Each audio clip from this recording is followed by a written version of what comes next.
والسلام علی سید المرسلین وعلی آلہ وصحبہ اجمعین اما بعد فاعوذ باللہ من الشیطان الرجیم بسم اللہ الرحمن الرحیم ان اللہ وملائکتہ یصلون علی النبی یا ایہا الذین آمنوا صلوا علیہ وسلموا تسلیما اللہم صل علی سیدنا مولانا محمد معدن الجود والکرم وآلہ الکرام اجمعین۔ محب محترم مفتی اعظم نارتھ امریکہ، صدر روت ہلال کمیٹی، امام مسجد حاضہ حضرت علامہ مفتی قمر الحسن صاحب قبلہ، اور کریم و خلیل برادران،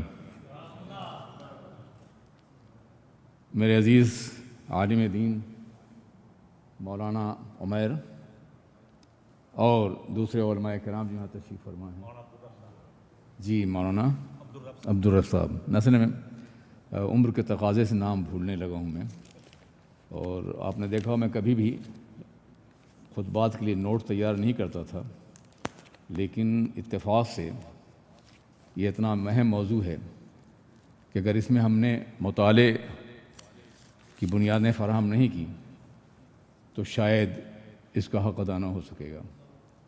افسوس یہ ہے کہ جو وقت پروگرام ختم کرنے کا تھا اس وقت میں پروگرام شروع کر رہے ہیں، اس لیے جو احباب نماز پڑھ کے جانا چاہیں انہیں اجازت ہے، سننا چاہیں تو بیٹھیے۔ ایک ایسے موضوع پر گفتگو ہوگی جس موضوع کو اس وقت پوری دنیا میں کچھ باطل فرقوں نے بہت متنازع بنا رکھا ہے۔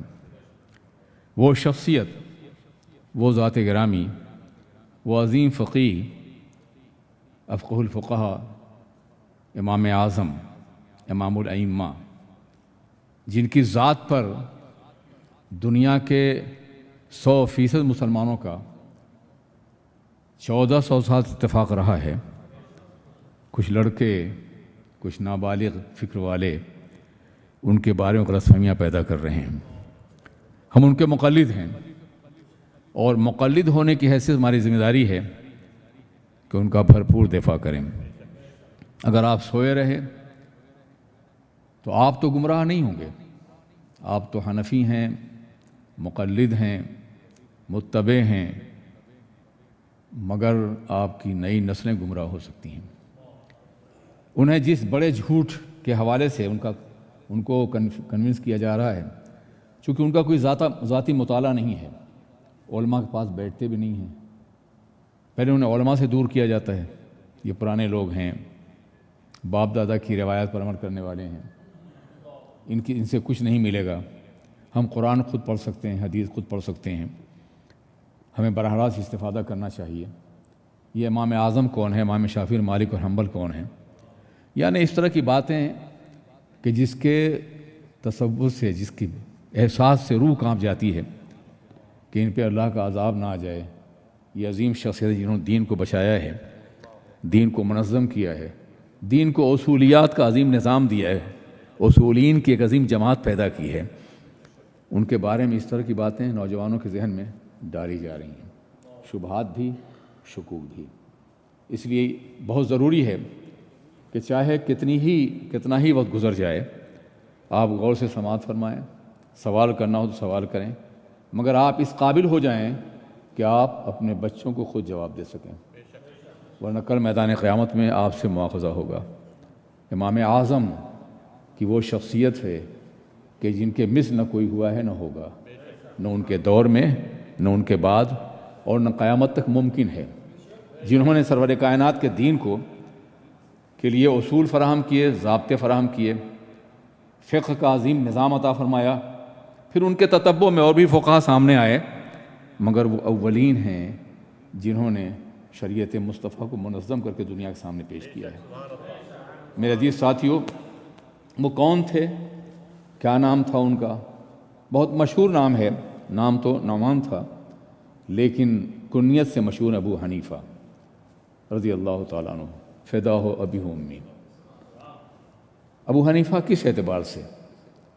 بعض جاہلوں نے یہ بات کہ ان کی کوئی بچی تھی جس کا نام حنیفہ تھا، ایسا نہیں، ان کی کوئی بچی نہیں تھی۔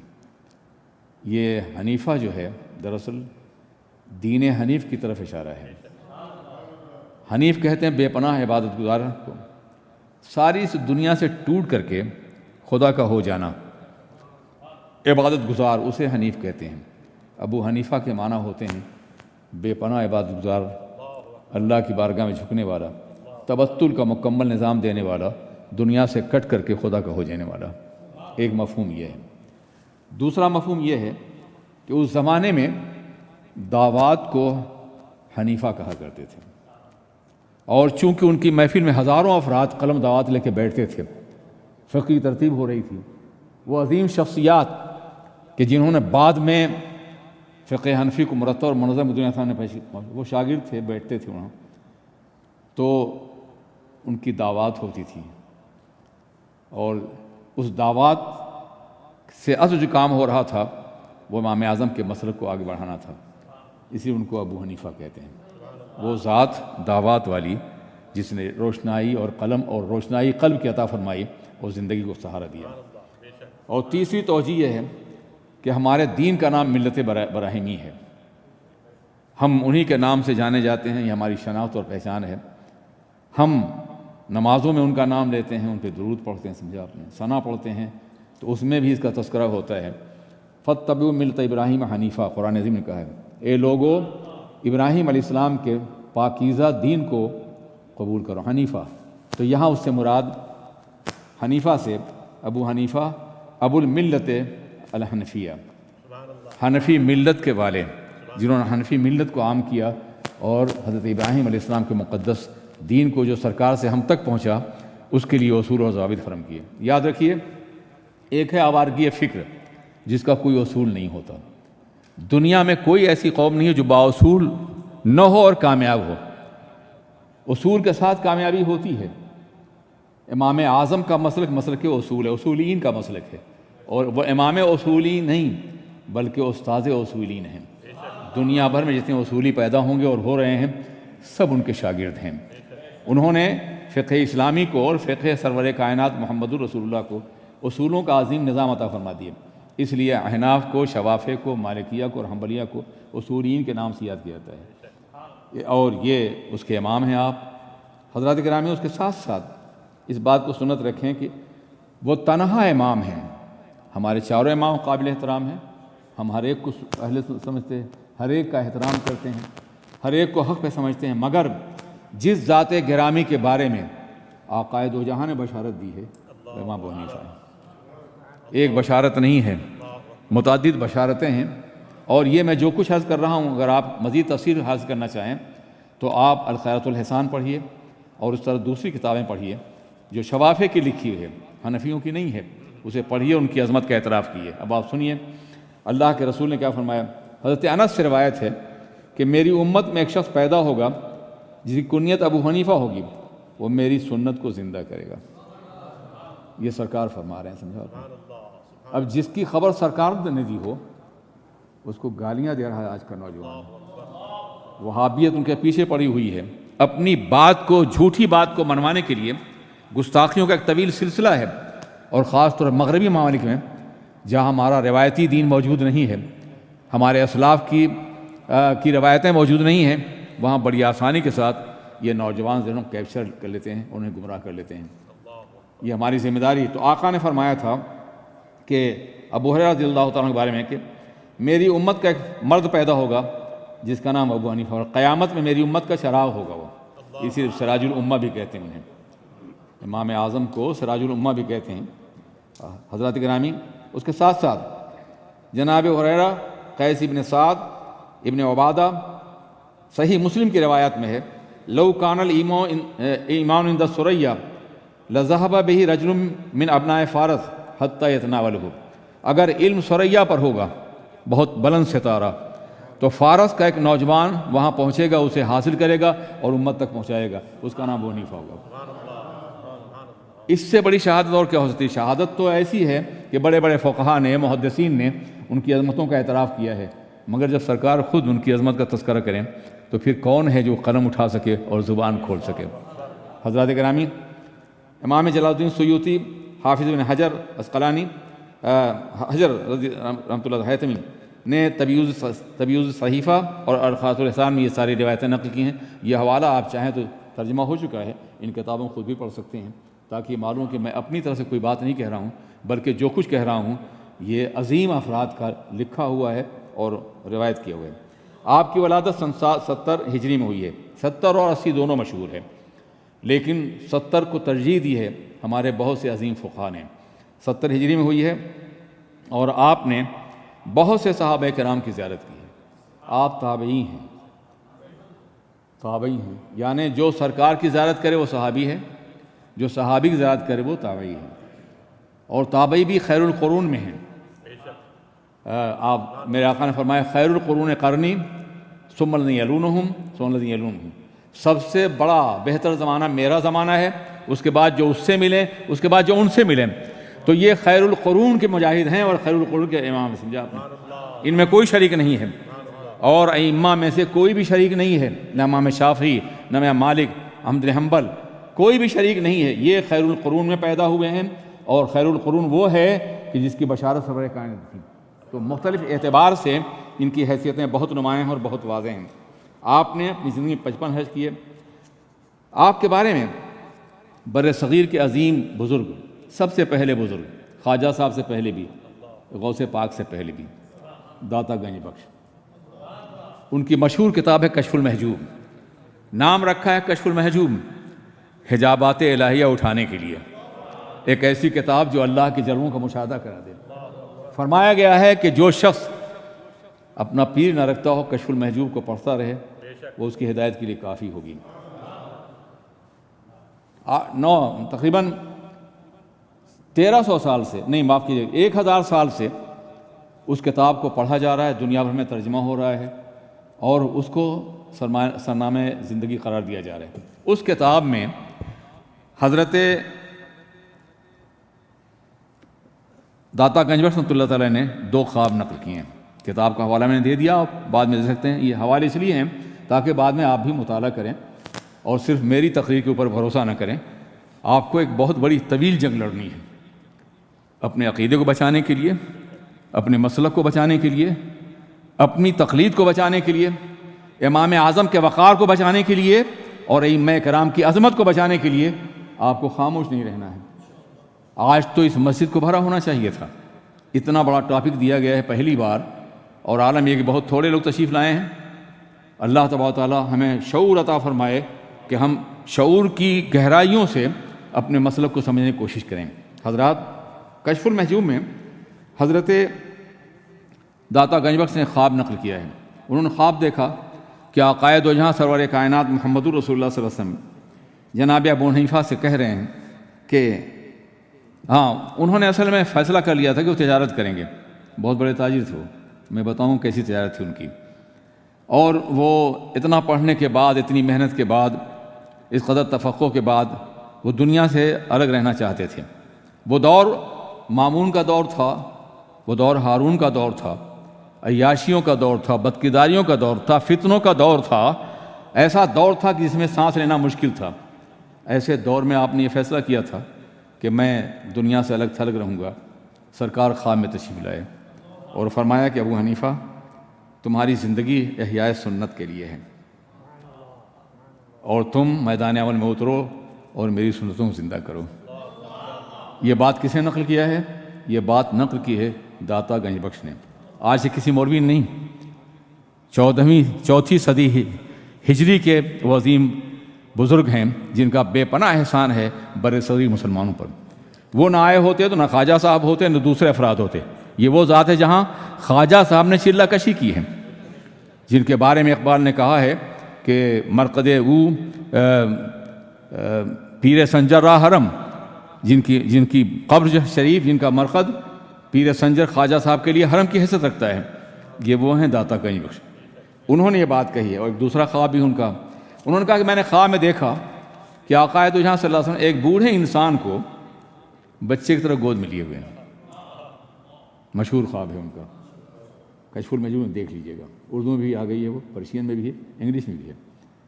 کہا میں نے دیکھا کہ سرکار نے، میں نے کہا حضور یہ بوڑھے بزرگ بچے کی طرح آپ کی گود میں کون ہیں؟ کہا یہ میرے میرے دین کا امام ہے ابو حنیفہ ہے، اور اس شخص کے ذریعے سے میرے دین کو زندگی اور حیات ملے گی قیامت تک کے لیے۔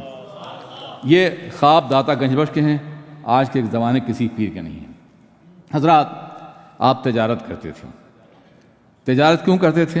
سنیے، آقا نے فرمایا ہے التاجر الصدوق الامین مع الانبیاء والصدیقین والصالحین، سچا اور امانت دار تاجر انبیاء کے ساتھ ہوگا، صدیقین کے ساتھ ہوگا اور صالحین کے ساتھ ہوگا۔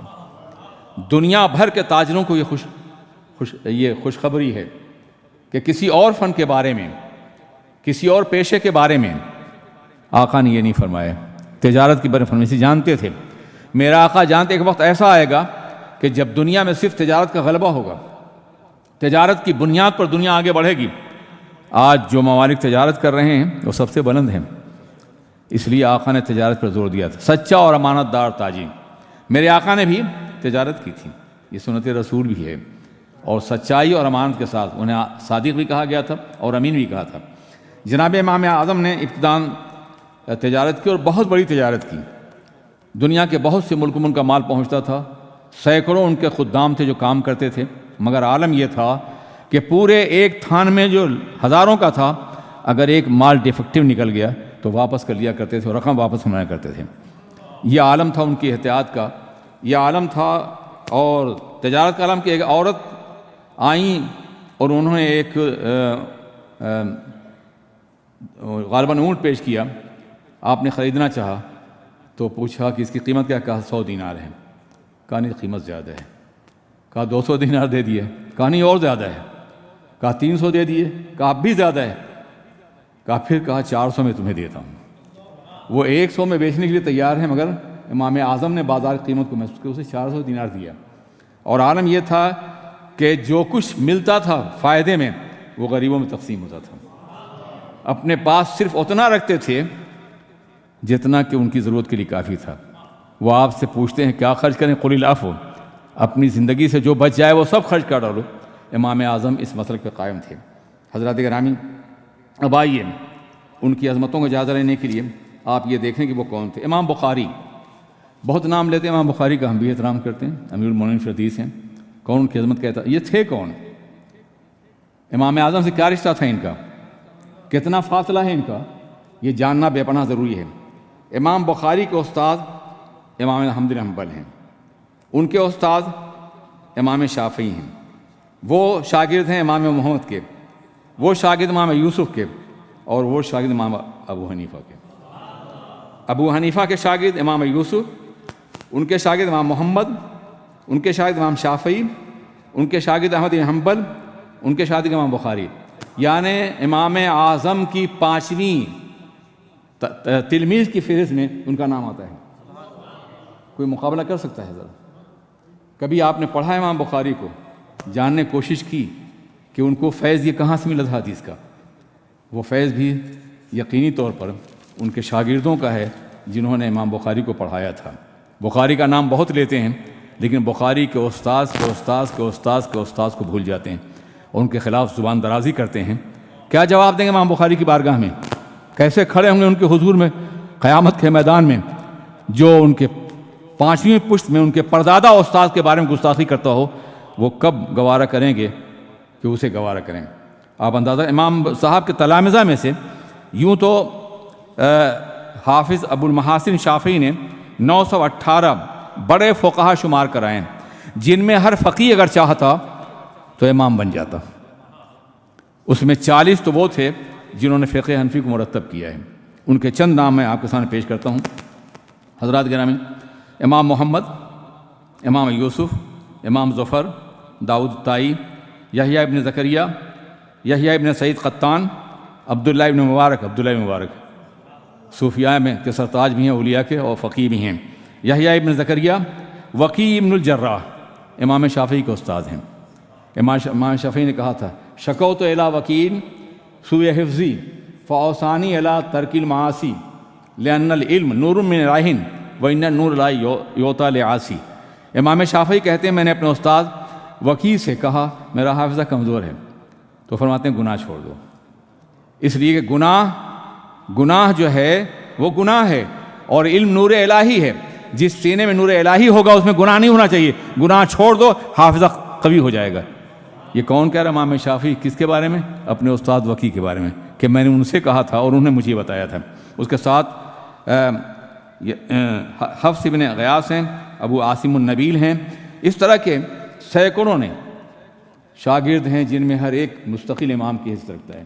اگر یہ چاہتے تو مقلد نہیں ہوتے امام اعظم کے، خود امام بن جاتے اور دوسرے ائمہ کے برابر ہوتے یہ، لیکن انہوں نے تقلید کو قبول کیا۔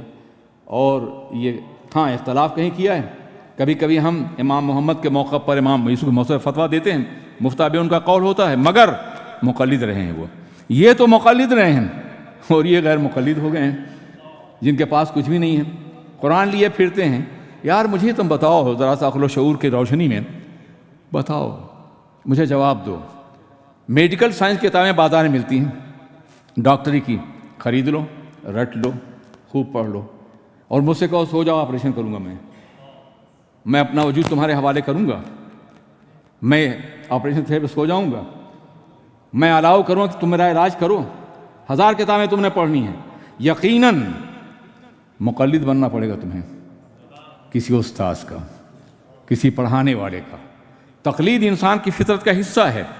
انسان جب پیدا ہوتا ہے تو اس سے لے کر کے آخری سانس تک وہ مقلد ہوتا ہے، ماں باپ کا مقلد ہوتا ہے، بھائی بہن کا مقلد ہوتا ہے، اپنے ارباب اپنے بزرگوں کا مقلد ہوا۔ یہ تقلید کا ایک سلسلہ ہے، یہ فطرت کا لازمی حصہ ہے، اس سے انحراف نہیں کیا سکتا ہے۔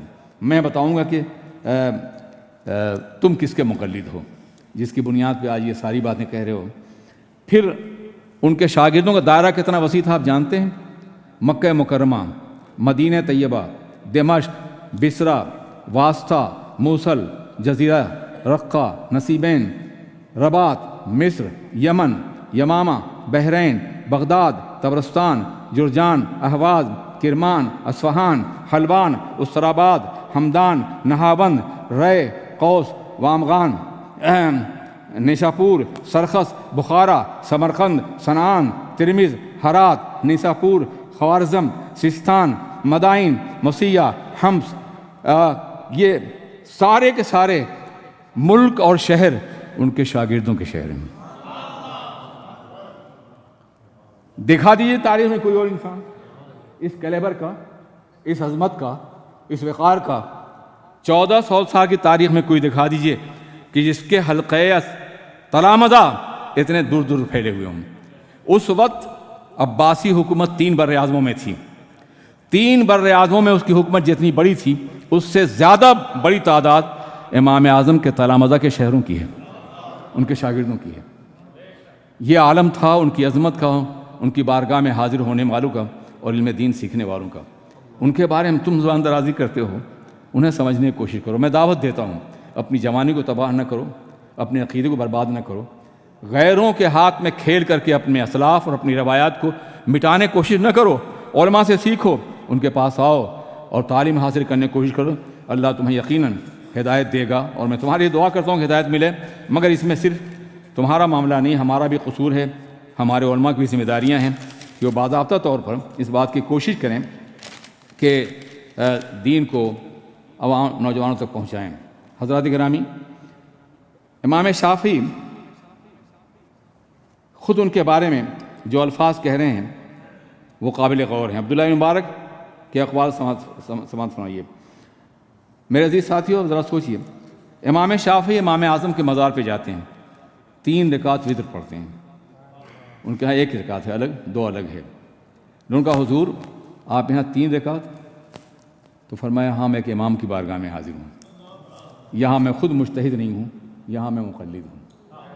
یہ عالم ہے ان کے ادب کا، یہ عالم ان کے احترام کا۔ یہی وجہ ہے کہ شوافع نے بہت زیادہ احترام کیا ہے امام اعظم کا، اور اس بات کی کوشش کی ہے کہ ان کی بارگاہ میں جتنی اہم کتابیں ہیں امام اعظم کی حیات پر، یہ سب کے سب شافعی حضرات کی لکھی ہوئی ہیں۔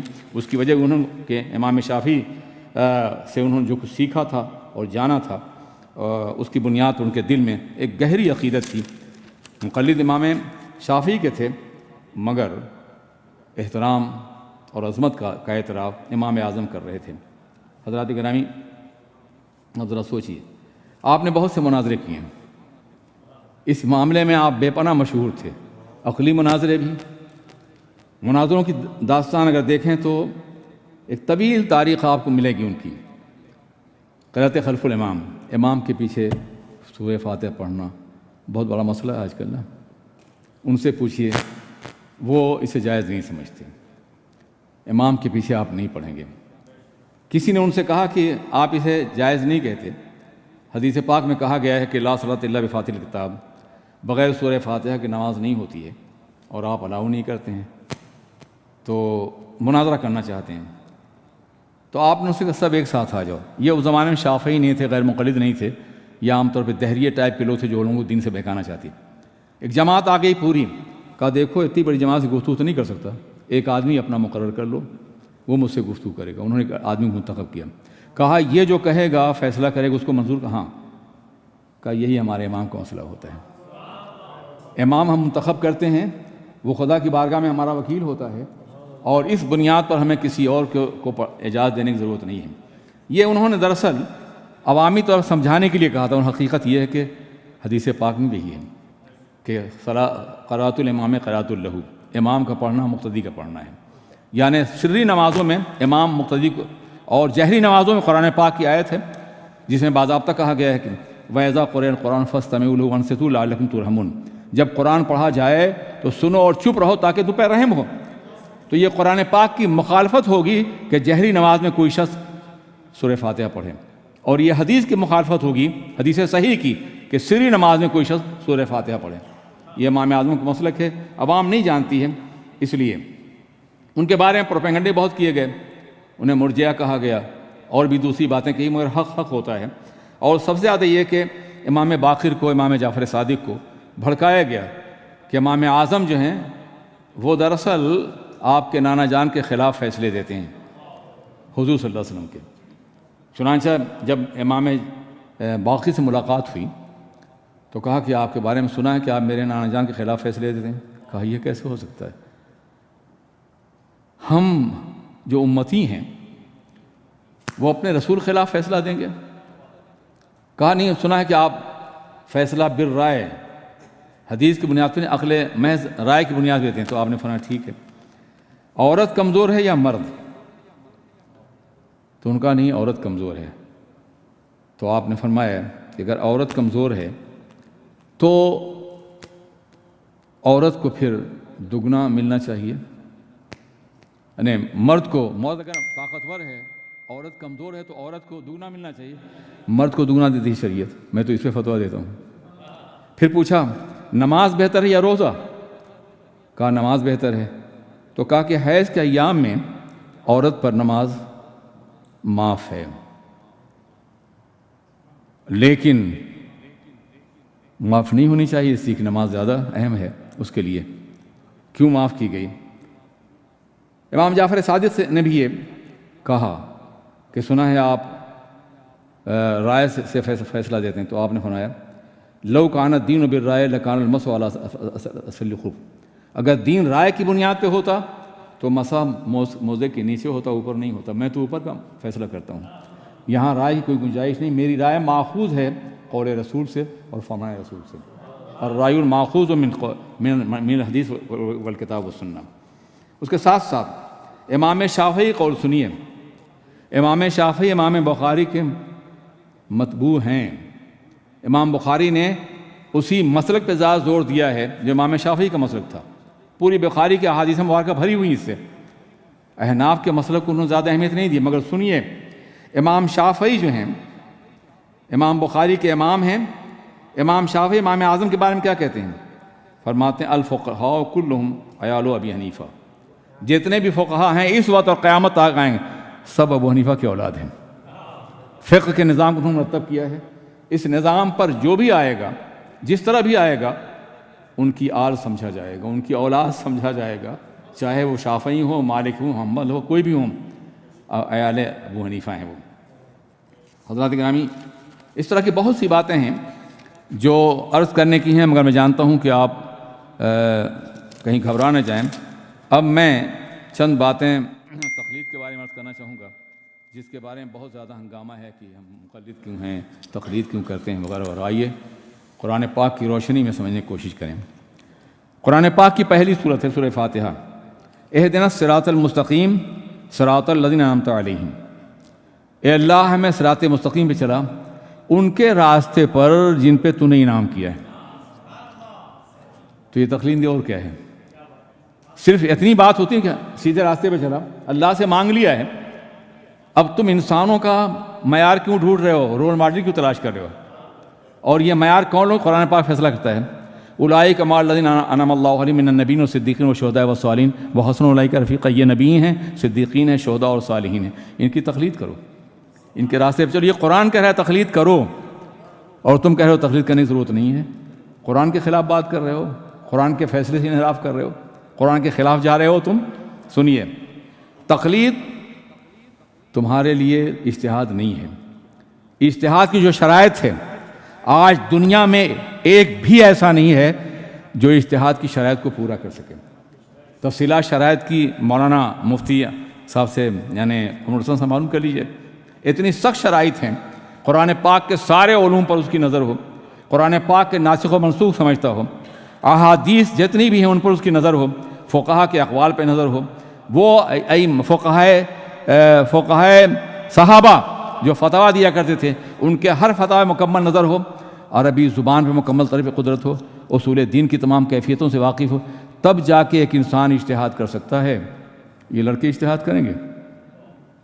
ہم قرآن سے خود ہی جان لیں گے، ہم حدیث سے خود ہی جان لیں گے، بخاری لیے پیٹھ پہ پھرتے ہیں اور مجتہد بنتے پھرتے ہیں، یہ تمہارا کام نہیں ہے۔ قرآن نے کہا ہے لا یکلف اللہ نفسا الا وسعہا، اللہ کسی جان کو اس کی طاقت سے زیادہ پابند نہیں کرتا، مکلف نہیں کرتا۔ تم اس بات کے مکلف نہیں کہ اجتہاد کرو، تم صرف اس بات کے مکلف جو مجتہد ان کو فالو کرو، ان کو تسلیم کرو، ان کے پیچھے چلو۔ اس کے علاوہ علامہ اقبال کچھ دنوں تک یہ اس میں تھے، ان کی مشہور کتاب ہے، انگلش میں بھی ہے اور اردو میں ترجمہ ہو چکا ہے، the new construction of Islamic thought, الہیات کی تشکیل جدید۔ بہت دنوں تک یہ اس چکر میں رہے کہ ہمیں تقلید وغیرہ سے آزاد ہونا چاہیے۔ بعد میں کیا کہتے ہیں؟ بعد میں اعتراف کرنا پڑا کہ اجتہاد عالمان کم نظر اقتداء بر رفتگاں محفوظ تر، کم نظر عالموں کے اجتہاد کے مقابلے میں جو گزر چکے ہیں ان کی اقتداء ہی سب سے بہتر راستہ ہے، سب سے محفوظ راستہ۔ یہ آخر میں یہ اعتراف کرنا پڑا ان کو، اور یہ اعتراف ہر وہ انسان کرے گا جو علم سے واقف ہے، دانش حاضر سے واقف ہے اور مسائل کا ادراک رکھتا ہے۔ قرآن عظیم ارشاد فرماتا ہے والسابقون الاولون من المہاجرین والانصار والذین اتبعوہم بإحسان رضی اللہ عنہم ورضوا عنہم، یہ سابق اور اولین مہاجرین انصار میں وہ ہیں جنہوں نے اتباع کی ہے، پیرو ہے وہ اللہ کے، اللہ ان سے راضی ہے اور وہ اللہ سے راضی ہیں، اس لیے تم ان کی اتباع کرو۔ اطیعوا اللہ واطیعوا الرسول واولی الامر منکم، اللہ کی اطاعت کرو، اللہ کے رسول کی اطاعت کرو، اور تم میں جو اولو الامر ہیں ان کی اطاعت کرو۔ یہ اولو الامر کون ہیں؟ یہ مجتہدین اور فقہاء ہیں، امام اعظم ہیں، امام شافعی ہیں، امام مالک ہیں۔ اگر سلطان وقت نہ ہو، اگر ہو اور اس کے اندر صلاحیت نہ ہو کہ وہ شریعت کے مطابق فیصلے دے سکے، تو ہمارے فقہاء ہی اولو الامر ہیں، ان کی اتباع کرنے کا حکم قرآن عظیم دے رہا ہے، ہم نہیں دے رہے ہیں، آپ نہیں دے رہے ہیں، سنی حضرات نہیں دے رہے ہیں، بلکہ قرآن پاک کے وہ فیصلے ہیں جو آپ کی نگاہوں کے سامنے ہیں۔ قرآن پاک فرماتا ہے فَاسْأَلُوا أَهْلَ الذِّكْرِ إِن كُنتُمْ لَا تَعْلَمُونَ، جو علم اور فضل میں رسوخ رکھتے ہوں ان سے پوچھ لو اگر تم نہیں جانتے ہو، ان سے پوچھ کر کے اپنے نماز اور روزے کے فیصلے کرو، تم خود اپنے طور پہ نہیں کر سکتے ہو۔ فرمایا وَاتَّبِعْ سَبِيلَ مَنْ أَنَابَ إِلَيَّ، اللہ فرماتا ہے ان کا راستہ اختیار کرو جو میری طرف رجوع کرنے والے ہیں، ان کا راستہ اختیار کرو۔ یہ تقلید کا حکم دے رہا ہے پروردگار عالم، اور تم تقلید مخالفت کر رہے ہو، قرآن کے خلاف بول رہے ہو، قرآن کے فیصلے سے انحراف کر رہے ہو، کہاں جاؤ گے تم؟ یہ انتہائی تکلیف دہ صورتحال ہے جس کو تم نے اختیار کر رکھا ہے۔ قرآن عظیم فرماتا ہے والذین یقولون ربنا ھب لنا من ازواجنا وذریاتنا قرۃ اعین واجعلنا للمتقین اماما، والذین یقولون ربنا ھب لنا من ازواجنا وذریاتنا قرۃ اعین واجعلنا للمتقین اماما، اور جو عرض کرتے ہیں اللہ ہمارے رب، ہمارے پروردگار، ہماری بیویوں اور ہماری اولاد کو ہماری آنکھوں کی ٹھنڈک بنا اور ہم کو پرہیزگاروں کا پیشوا بنا۔ یہ دعا کر رہے ہیں اللہ کے پیغمبر کہ ہم کو پرہیزگاروں کا پیشوا بنا۔ اگر ہر ایک پرہیزگار، ہر ایک انسان اپنا راستہ خود تلاش کر سکتا تو پیغمبران کرام یہ دعا کیوں کرتے کہ امام پیدا فرما ہماری جماعت میں، امام عطا فرما ہم کو۔ قرآن عظیم فرماتا ہے فقہ کے بارے میں کہ اگر نہ ہو ہر گروہ میں سے ایک جماعت جو دین کی سمجھ حاصل کرے اور واپس آ کے اپنی قوم کو ڈرائے، ہر جماعت میں کچھ ایسے افراد جو دین میں تفقہ حاصل کریں۔ تفقہ یا فقہ جو ہے یہ قرآن پاک کا الفاظ، یہ قرآن پاک نے دیا ہے ہم کو۔ درجنوں آیات مبارکہ میں فقہ کا مکمل طور پر تذکرہ کیا گیا ہے، آپ انہیں ان کا مطالعہ کریں اور جائزہ لیں۔ امام اعظم امام الفقہاء ہیں، فقہ کو مرتب کرنے والے ہیں، فقہ کو منظم کرنے والے ہیں، اور عالم یہ ہے فقیہ کا کہ میرے آقا نے فرمایا کہ فقیہ واحد اشد علی الکفار من الف عابد، ایک فقیہ اشد علی الشیطان، ایک فقیہ شیطان پر 1000 عابدوں کے مقابلے میں زیادہ وزنی ہے۔ ایک فقیہ ایک شیطان پر 1000 عابدوں کے مقابلے میں زیادہ سخت ہے۔ کیوں؟ عابد گمراہ ہو سکتا ہے، علم نہیں ہے اسے، فقیہ تو گمراہوں کو بچانے والا ہے، گمراہی سے بچانے والا ہے۔ فقیہ دراصل اسلام کی سرحدوں کی حفاظت کرنے والا ہے، شریعت کی سرحدوں کی، حدیث کی سرحدوں کی حفاظت کرنے والا ہے فقیہ۔ وہ نہ ہو تو سب کچھ مٹ جائے گا۔ آپ ایک دوسری حدیث ہے کہ شہداء کے فقہاء کے قلم کی سیاہی شہداء کے خون سے تولی جائے گی۔ شہید وہ ہے جو ملک کی سرحدوں پہ جان دیتا ہے، اس کے خون کی قدر و قیمت فقیہ کے سیاہی سے کم ہے، امام اعظم کے شاگردوں کے قلم سے کم ہے۔ سمجھا آپ نے؟ حنیفہ جو دوات ہے اس کی سیاہی سے کم ہے شہداء کے خون کی قیمت۔ کیوں؟ شہید وہ ہوتا ہے جو ملک کی سرحدوں کی حفاظت کرتا ہے، اور فقیہ وہ ہوتا ہے جو عقیدے کی سرحدوں کی حفاظت کرتا ہے، ایمان کی حفاظت کرتا ہے، اور ایمان ملک کے سرحدوں سے زیادہ قیمتی ہے۔ اس لیے فرمایا گیا کہ شہداء کے قلم کی سیاہی یعنی فقہاء کے قلم کی سیاہی شہداء کے خون سے زیادہ قیمتی ہے۔ اور پھر ایک بات، یوم ندعو کل اناس بامامہم، قیامت میں ہم ہر آدمی کو ان کے امام کے ساتھ بلائیں گے۔ اگر امام ہونا ضروری نہ ہوتا تو قرآن یہ کیوں کہتا؟ ہر ایک جماعت کا امام ہونا چاہیے۔ ہمارے امام ابو حنیفہ ہیں، کسی کے امام شافعی حنبل، سمجھا آپ نے؟ یہ قرآن کہتا ہے، اور اس کی تفسیر میں، تفسیر روح البیان میں لکھا گیا ہے کہ وہ لوگ جو دین کے لیے مقدم ہیں ان سے یہ کہا گیا یا حنفی یا شافعی، حنفیو آؤ، شافعیو آؤ، امام اعظم کے مقلد آؤ، امام شافعی، یہ کہہ کر کے قیامت میں بلایا جائے گا۔ یہ میں نہیں، روح البیان تفسیر کہہ رہی ہے۔ حضرات گرامی، یہ تھوڑی سی تفسیر ہے فقہ کے بارے میں اور ائمہ کے بارے میں اور تقلید کے بارے میں۔ اب اتنی روایات کے بعد بھی اگر کوئی تقلید کا منکر ہو تو اس سے زیادہ مجرم کون ہو سکتا ہے؟ حضرات اخیر میں یہ کہوں گا، ایسا کیوں ہے؟ یہ فتنہ 1400 سال تو نہیں تھا، کچھ دنوں میں یہ فتنہ کیوں ہوا ہے؟ اپنی بات منوانے کے لیے بزرگوں کا انکار کرنا ضروری ہے۔ اگر معیار موجود رہے گا، جن کو مستدل سمجھتے ہیں، جن کو بنیاد اور اساس سمجھتے ہیں، تو کبھی اپنی بات نہیں منوا سکتے۔ ایک محفل میں 3 طلاق، ایک طلاق ہے۔ اب اس کو منوانے کے لیے چاروں امام کا انکار کرنا ضروری ہے۔ پھر چاروں امام نے کہا ہے کہ 3 طلاق ہے، اور یہ ظالم کہتے ہیں ایک محفل میں 3 طلاق، صرف 1 طلاق ہوئی ہے۔ ہزاروں لڑکیوں کو 3 طلاق کے بعد پھر واپس کر دیتے ہیں اور زنا کرواتے ہیں۔ یہ تو امام کا انکار نہ کریں تو مسلمان اس بات کو نہیں مانے گا۔ پہلے امام کا انکار کرو، مقلد ہو اس کا انکار کرو، اس کے بعد میں جو کہوں اسے مان لو۔ کسی نے، چاروں امام نے کہا ہے کہ ایک محفل میں 3 طلاق ہے، یہ کہتے ہیں نہیں ہے۔ چاروں امام نے کہا ہے کہ تراویح 20 رکعت ہے، یہ کہتے ہیں 8 رکعت ہے۔ اب چاروں امام کی بات کا انکار کرنے کے لیے ضروری ہے کہ پہلے ان کی امامت کا انکار کیا جائے، ان کی تقلید کا انکار کیا جائے، ان کے منصب کا انکار کیا جائے، تب اپنی بات منوا سکیں گے۔ چاروں امام 20 رکعت کہتے ہیں، یہ 8 رکعت پڑھ کے چلے جاتے، آپ کے یہاں بھی چلے جاتے ہوں گے۔ یہ انتہائی دردناک کیفیت نوجوانوں کو گمراہ کرنے کے لیے۔ نوجوان آسانی چاہتا ہے، چلو 8 رکعت میں جان چھوٹ گئی۔ یار پورا قرآن پاک سننا ضروری ہے، 8 رکعت میں نہیں سن سکتے ہو تم۔ دوسری بات یہ ہے کہ حضرت عمر فاروق نے، جن کے بارے میں سرکار نے فرمایا لو کان بعدی نبی لکان عمر، اگر میرے بعد کوئی نبی ہوتا تو عمر ہوتے، مگر میں خاتم النبیین ہوں۔ وہ نبی نہیں ہے مگر نبوت کی صفات اور خصائل ان کے اندر موجود ہیں۔ یہ مقام تھا ان کا۔ انہوں نے 20 رکعت تراویح امت مسلمہ کو جمع کیا تھا اور فرمایا تھا نعمت البدعۃ ھذہ، کتنی اچھی بدعت ہے۔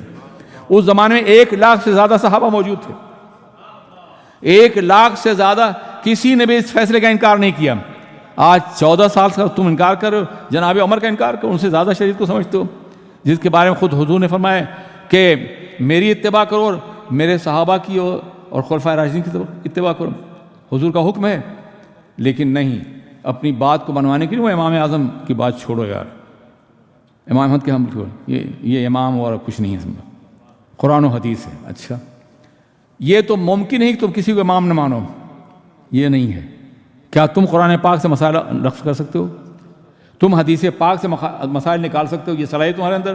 تم بھی امام مانتے ہو، فرق یہ ہے کہ ہم امام اعظم کو مانتے ہیں، تم ابن تیمیہ کو مانتے ہو۔ ہم امام اعظم کو مانتے ہیں اور تم البانی کو مانتے ہو۔ ہم امام اعظم کو مانتے ہیں تو عبدالوہاب نجدی کو مانتے ہو، مانتے تم بھی ہو۔ یہ تمہاری تقلید نہیں ہے کیا؟ یعنی تم بھی کسی کو امام مان کے ان کی باتوں میں عمل کر رہے ہو، تمہارے اندر یہ صلاحیت نہیں خود فیصلہ کر سکو۔ فرق یہ ہے کہ ہم جسے امام مانتے ہیں اس کے اور آقا کے درمیان میں 3 روایتیں صرف ہیں، اور تم جسے امام مانتے ہو وہ تو گمراہ ہے، اور 1400 سال کے بعد سینکڑوں روایات کے ساتھ وہ آیا ہے۔ تم آج کے دور کے لوگوں کو امام مانتے ہو، ہم ابو حنیفہ کو مانتے ہیں۔ ان کا یہ عالم ہے کہ انہوں نے دیکھا ہے حضرت امام باقر صادق کو۔ امام باقر بیٹے ہیں امام زین العابدین کے، وہ بیٹے ہیں امام حسین کے، اور وہ نواسے ہیں سرور کائنات کے۔ اقرب ترین امام جو ہے سرکار کے زمانے سے وہ ہمارا امام ہے۔ اگر تم کہتے ہو فلاں حدیث ضعیف ہے امام اعظم نے روایت کی، تو ضعف کہاں پیدا ہوا ہے؟ ضعف کہاں پیدا ہوا ہے؟ امام اعظم اور رسول کے درمیان میں پیدا ہوا ہے یا بعد میں پیدا ہوا ہے؟ اگر بعد میں ہوا تو قابل اعتبار نہیں، امام روایت کر رہے ہیں، امام اعظم کا فیصلہ ہے۔ تم کہتے ہو 17 حدیثیں آتی، جتنے بڑے محدثین ہیں وہ سب ان کو عظیم محدث قرار دیتے ہیں۔